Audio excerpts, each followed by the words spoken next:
안녕하십니까. 앞선 영상에 이어서 회사명에 대해서 더 풀이를 하고 공부를 해보겠습니다.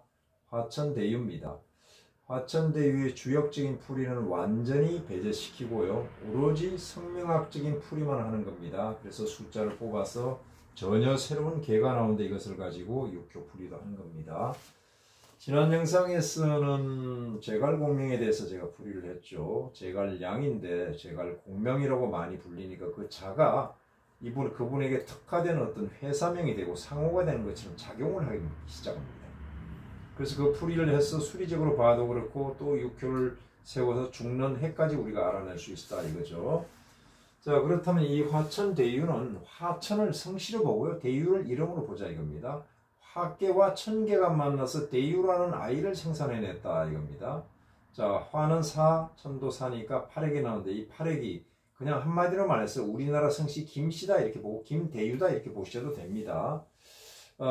대유라는 이름이 실제 사람 이름에 쓰는 경우도 있을 겁니다. 만약에 이런 이름을 김씨가 쓰고 있다면 반드시 이 영상을 보고 조금 참고하시기 바랍니다. 자, 그러면 3과 6을 더하면 9가 나오는데 9는 성명학에서 궁박격입니다. 궁박하다는 뜻입니다. 그래서 이 회사명을 쓰는 그 주체들은 언젠가는 궁박한 궁지에 몰릴 상황이 온다는 것을 이 구에서 그대로 암시를 하고 있죠. 11수는 신성격입니다. 새 신자에다가 이룰 성자, 새로운 일을 성취하기 위해서 붙인 이름이다 이렇게 볼 수가 있고요. 8과 6을 더하면 14수가 나오는데 이것은 이산격입니다. 분리된다, 분산된다. 그래서 이 조직은, 이 회사는 언젠가는 모래알처럼 조직이 와해되고 흩어진다 이것을 뜻합니다. 예를 들어서 김대유라고 해서 14가 나오고 9가 나오잖아요. 이렇게 되면 굉장히 사는 것도 힘들고요. 가족끼리도 헤어지고 부부 이별수가 많이 있습니다. 총합을 내면 17수가 나오는데 이 17은 건창격입니다. 건전 창달지상이다 이런 뜻인데요. 일을 추진하는데 약간 무리수, 힘이 들어간다 이런 뜻입니다. 그 전체적인 풀이를 봤을 때 새로 일을 추진하고 억지로 빨리 성사시켰는데 종래에는 궁박한 상황이 오고 흩어진다 이런 뜻이 나오죠. 자, 이것은 성명학적인 핵수자의 풀이고요. 그 다음에 여기서 이제 내 이름은 4개로 옵니다. 9니까 8로 나오면 1이 떨어지는데 근이천개죠. 근산 0개가 나왔습니다. 자, 그 다음에 성까지 합친 그 핵수가 17인데 이것을 8로 나누면 1이 떨어지는데 이것은 외계입니다. 외계는 역시 근삼연계. 그래서 근이천계입니다. 중근천계인데 이것이 어떻게 되냐면 동효가 9협과 17협을 합쳐서 26을 6효인 6으로 나누니까 2가 떨어지는데 동효가 2가 떨어졌죠. 그러면 천하동인계가 나왔습니다. 참 묘하죠. 이게 우연인지 필연인지 화천대유를 상호로 사용함으로써 천하동인계가 딱 떨어지는데 천하동인이란 또 회사가 또 있었죠. 자, 그래서 여기까지 이제 풀이를 보고 이번에 6효를 풀어보면요.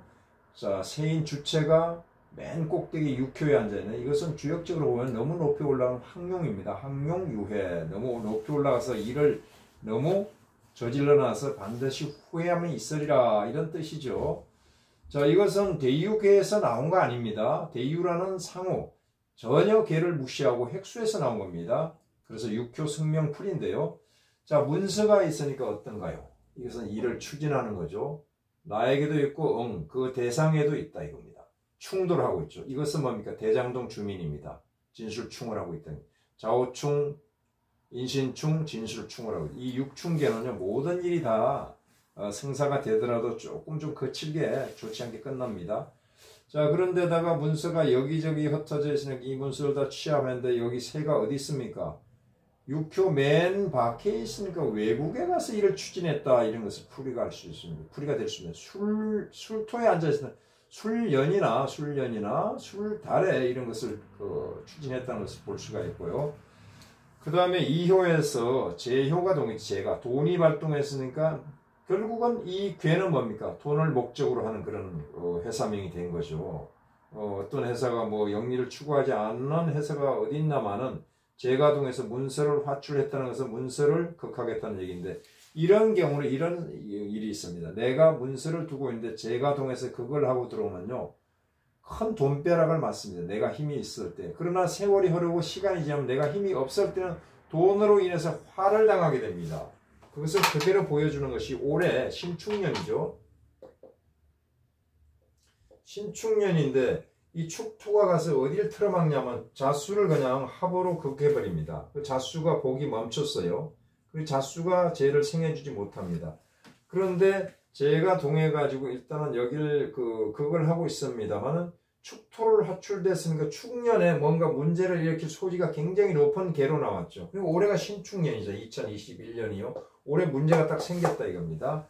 자, 그런데 내년에 되면 어떻게 돼요? 내년에 이민년 되면. 자, 올해 풀이를 일단 하고요. 여기서 금이니까 백호죠. 초효의 백호를 붙여 백현청주구사. 사람합니다. 등사죠. 등사는 깜짝 놀랄 일이 있다. 올해는 제 현무가 붙어가지고 현무는 도적신이잖아요. 흑막이잖아요. 내막이 있고 흑막이 있는 재물에 관한 문제가 운서와 충돌을 하면서 그대로 문제가 불거지고 있다 이렇게 보고요. 내년에 가면 뭡니까? 인목이 나타나서 그대로 여기를 극합니다. 그럼 내가 힘이 없으니까 그 전에 맞은 돈벼락 맞은 거 다 토해내야 돼 이런 게 나옵니다. 그런데다가 뭡니까? 여기가 현무가 내려 현청주구사 백호가 붙었네요. 주체 백호가 붙으면 어떤 일이 있습니까? 백호는 뭐 혈강이라고 그랬죠. 혈강은 갑작스럽게 어떤 신체적으로 위해를 당하는 자살을 하든지 요즘 말하면 뭐 자살을 당한다 혹은 뭐 여러 가지 사건이 일어날 그런 소지가 굉장히 높게 나타나죠. 이렇게 우리가 전혀 화천 대유와 개와 주역적인 풀이와 전혀 관련이 없는 해사명에서 그대로 우리가 개를 세서 풀이해보면 굉장히 대유개를 보는 것보다 훨씬 더 잘 맞습니다. 이것은 오래전부터 제가 구사해 왔는데 이것은 실전 학문이니까 한번 사용해 보시기 바랍니다. 예를 들어서요. 김구 선생님이 계시잖아요. 그럼 김구 선생님을 이 개를 잡아가지고 이렇게 다 보게 되면요. 돌아가신 날짜 이런 것도 다 우리가 해까지 알 수가 있어요. 그래서 이름은 대단히 중요합니다. 예를 들어서 이 지금 대유가 있는데 김대유란 분은 지금 이 풀이가 똑같이 나오잖아요. 8에다가 3에다가 6이 똑같이 나오니까 이 이름을 반드시 어떤 이름을 개명을 잘 하시는 분한테 가서 고치면 좋을 듯 합니다. 자, 이렇게 얘기하면 이런 말씀을 하시는 분이 있어요. 그렇게 이름을 고쳐서 잘 될 것 같으면 그럼 장명가들이 이름 고치면 다 대통령 되고 뭐 높은 자리에 올라가지 왜 안 하냐 그러는데 그건 정말 무식한 얘기입니다.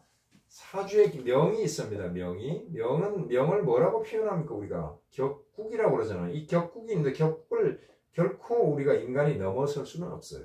이 격국이라는 내가 타고난 그건데 만약의 경우 이 격국을 바꿀 수 있는 사람이 있다면 모르지만 그것은 불가능합니다. 그래서 내가 주어진 사주 격국 내에서 사주를 좀 보완하고 조금 더 좋은 환경의 이런 환경의 삶에서 살고자 하는 뜻이지. 예를 들어서 그럼 원숭이하고 원숭이에게 이름을 잘 지을 때 원숭이가 사람 됩니까? 그건 아니란 얘기죠. 그래서 내 주어진 사주 환경 내에서 이름을 좀 더 나쁘지 않은 이름을 쓰면서 내 환경을 좋아지게 만들어서 주어진 사주의 어떤 삶을 조금 더 향상시키자 이런 뜻입니다. 그래서 오해하지 마시기 바랍니다. 이름 고치면 뭐 천지가 개벽하고 하나님 같은 창조력이 있는 건 아닙니다. 나쁜 걸 좋게는 할 수 있다 이런 뜻입니다.